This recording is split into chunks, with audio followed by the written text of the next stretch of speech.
Hey, Scott from Aristocob.com here. Seth from TobaccoAdvent.com. Together along with you, the three of us, we are Markwood Men's Breakfast Club, and welcome back once again to Tobacco Advent Day 6. Tobacco Advent 2020. Man, this week is just flying right by. It is. Almost like we filmed these all in a batch. I don't know what that means. I'm not in a bath. You're in a bath. All right. If you have missed the memo, Tobacco Advent is the daily dose of Markwood Men's Breakfast Club, where we smoke a usually user-submitted tobacco every single day. If you would like to send a sample of tobacco, it can be a small sample, enough to fill 2 of these not ornament pipes. And as a way of saying thank you to those that submitted tobacco, we will send you a cornament not to be smoked and a ornament also not to be smoked. So there's still time to do that. Again, we will be recording these and submitting them, posting them every day up through December 25th.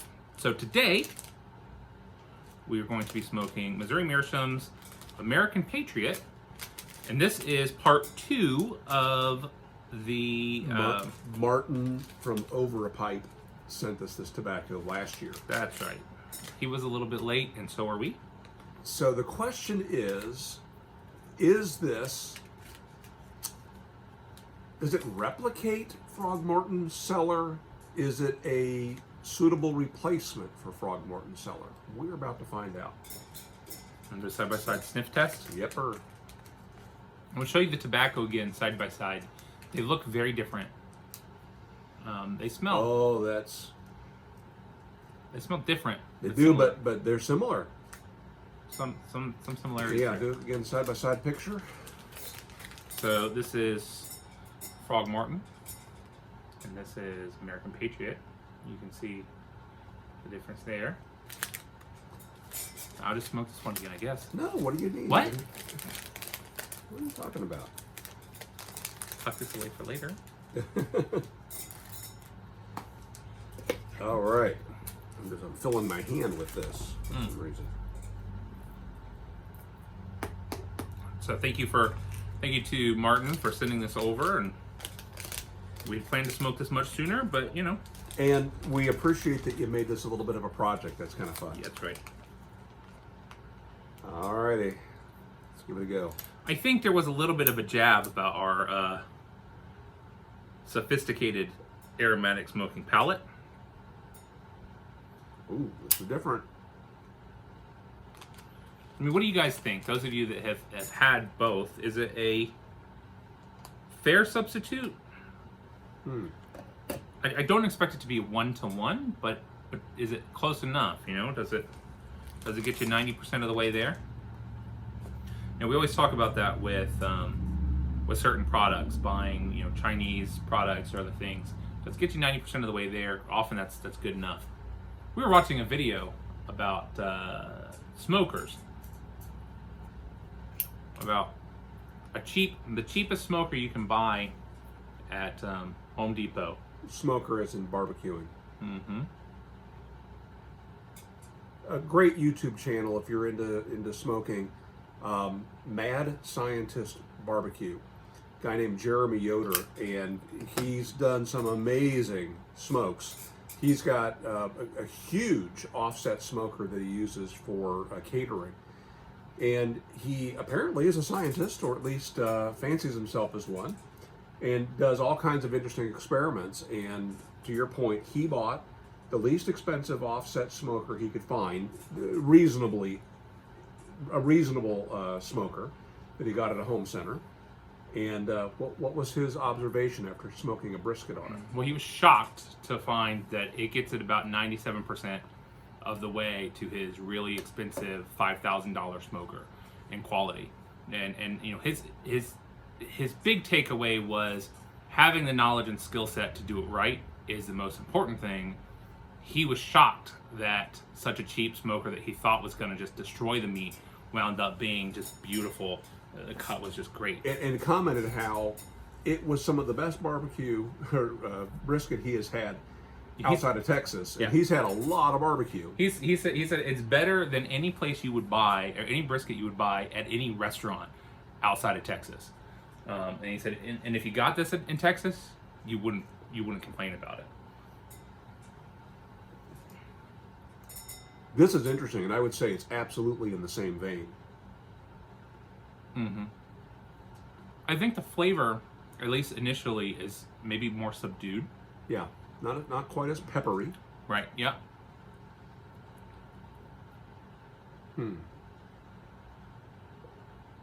I would say just first impressions. If you like Frog Cellar,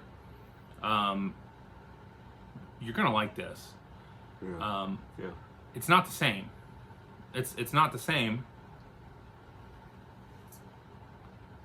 These blends were developed by Russ Ollett. And if you remember the conversation we had with him in 2014 Long time ago. at Chicago, he was developing this at the time. What this was this was the tobacco he was developing, because he was telling us, just sort of giving us a little bit of a heads up, that he was blending tobaccos specifically for smoking in corncob pipes. I get it. I like that. All right, I'm taking this one too. All right. What is one creative skill that you think everyone should develop or have?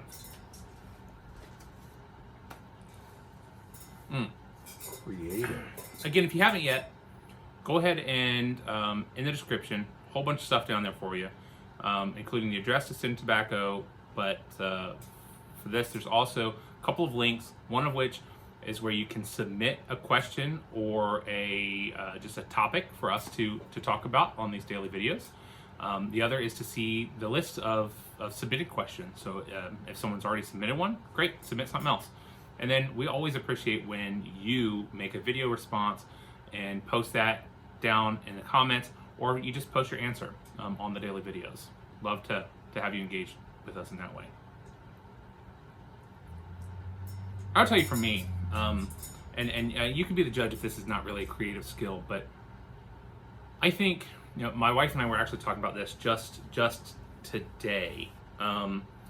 We had a situation recently where there was a group of people together, and there were a couple of people in the group that were socially unaware, and more importantly, I apologize for that. Yeah, I'm sorry. Well, more importantly, right now, or more specifically, rather, is there was a situation where they, a couple of the people were just very, very dug in on their point of view, to the point of disregarding any information to the contrary. And having studied behavioral psychology a little bit, I know that there's a part of that is just unavoidable. They cannot see past that. There's that's a survival mechanism. But as we were talking about it, we want to teach our kids how to do what they can to set that aside, first of all, for the sake of the conversation, right? Having a conversation and not steamrolling it, knowing how to read social cues, and knowing when it's a time to not be argumentative for the sake of maintaining that relationship is a huge, I think, creative skill. It requires problem solving and critical thinking, and it's something that a lot of people haven't been taught, and I think it's a teachable skill for most people. Some people are a lost cause, but for most people it's a learnable skill.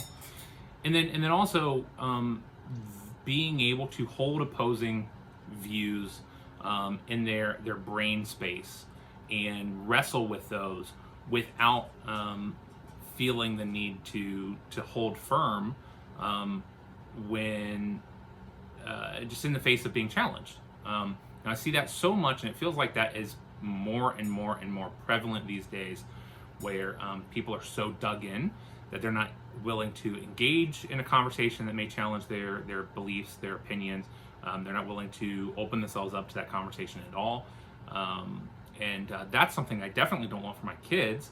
I think is something that if more people developed that skill, the art of conversation, the art of critical thinking, we would be in a better spot.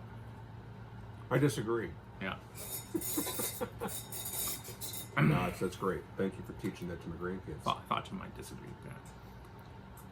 I'm trying to. So I think, like you, you could argue that this is not a creative skill, but I think that it is, and that is public speaking, and specifically with the variant of recorded public speaking. So being YouTube, getting comfortable with turning the camera on and having a conversation with the camera, and knowing how to structure your thoughts well enough that what you're having to say is engaging. Now, if I had thought about this, I would have said that a different way, right? But I think that would be helpful because we all are passionate about something, anything. Could be your favorite food, your favorite hobby. It could be your faith. It could be anything. And to be able to share what it is you get from that and why somebody else maybe ought to consider it, I think is a skill that is worth acquiring. And I think that does require creativity. Yeah, so I would draw anyone who is not aware their attention towards Seth Godin. He's a marketing just genius, and he talks about the importance of doing art. And he talks about a couple of things. He talks about how when you're in a business, especially a small business, what you need to be searching for is the smallest viable audience. You need to be listening to the 1,000 people that totally believe what you're doing and they get it and they see the vision and they're willing to spend their money on it, right, on your business. You don't need to be listening to the naysayers that would never spend a dime with you, but they'll tell you how everything you're doing is wrong. He also strongly advocates that there's not a job in the world where you cannot add creativity and as he calls it, art, to the job that you're doing, and how there will come a time, and it has come a time, where cogs in the machine will become overrun and artists will find success. And so even the person that is checking in people at the front desk at the hotel who feels like a cog, if they treat their job like an artist would, and if they go out of their way to make an incredible experience for incoming guests, and they go out of their way to do just the small, really small things that no one is paying them for, that no one has told them to do, but that they know will make the experience for their customers, for the ones that are viewing the art that they're creating with their behavior better, they'll be the ones that rise to success. And so I think, yeah, absolutely, just about any skill can be a creative skill. Yeah, it's funny too. The company I work for was founded by a German gentleman named Wolfgang, and as a lot of people that are immigrants will sometimes mix up American idioms, but he was famous for mixing them up and coming up with something that was actually better. And he was one of those people that just instinctively, accidentally said, if it's not broke, break it. He was a firm believer in that. Yeah. And there was one sales meeting, and I was hired after his passing, but he famously said to his sales force, we need to push the pedal through the metal. And they said, no, the saying is push the pedal to the metal, meaning like the floorboard. And he thought about it. He said, "Nope, I think I'm going to stick with what I said. I want you to push it through the metal, to the metal, and beyond. Keep going." Yeah, that's awesome. So yeah, it's again, it kind of goes to that idea of positivity we talked about. That does take a bit of a creative mind to think not just to that finish line, but why would we stop there? Yeah. Why would we back off as we hit the finish line? Let's just keep on going and push the pedal through the metal. Yeah. I recommend you check out, Seth Godin has blogged every single day, 365 days, for something going on like 8 or 10 or 15 years now. It is incredible. His blog is free to consume. Many of his blog topics become parts of his books. His books are incredible. They're simple ideas that I find to be really inspiring on building community, on creating work that matters, and you know, he points out time and time again that our society, many in our society, are still living in an industrial age workplace and mentality, that they are just a cog in the machine, Our schools are designed that way. There's so much about our world as it is right now that's broken because it hasn't progressed with the way that society and the tools that we have at our disposal, YouTube and other things, have progressed, and that those that are going to find success are those that are going to embrace those things and create really meaningful, creative ideas and just serve people in unique ways. Can you imagine if the founding fathers had YouTube? And the ability to record speeches and debates and all those things that we know what is settled law, but what about those discussions that they had? Lots of writings, I know. Look, but a lot of that stuff is lost. Not to get into politics, okay? Not interested in that. But there are some politicians right now that are using these tools much better than the vast majority of them, and they're connecting with a broader audience. If you have not seen Hamilton yet on Disney Plus or in the theater or whatever, I recommend it. I liked it. If you like musicals, I think it's great. And there's a song in there we talk about how do you write like you're running out of time. And Alexander Hamilton wrote. He at one point in time, the Federalist Papers, there were three people that were going to go in on it. He wrote like 2/3 of the entirety of the volume, and so he would be somebody that would be using YouTube all the time, would be using Twitter all the time, would be using Twitch and other platforms. There are some politicians, whether you agree with them or not, that are using those things, and they're using to great effect right now. Influencing, So yeah, absolutely. All right, so let's get to the tobacco. Do you believe that this is a substitution for Frogmorton Cellar? I believe that if you enjoyed Frogmorton, you will like this. I think it's close. It's not the same. I don't think it's a one-to-one true substitute, but I think it's close enough that you're not going to be upset, especially since you can't get the other. Fair enough. I don't disagree. Yeah. I definitely would smoke. I would smoke this again. I would say in my rating system, I don't like it as much as the other, as Frogmorton. Frogmorton Cellar. I thought Frogmorton Cellar. Cellar. I thought Frogmorton Cellar had more flavor. Just overall.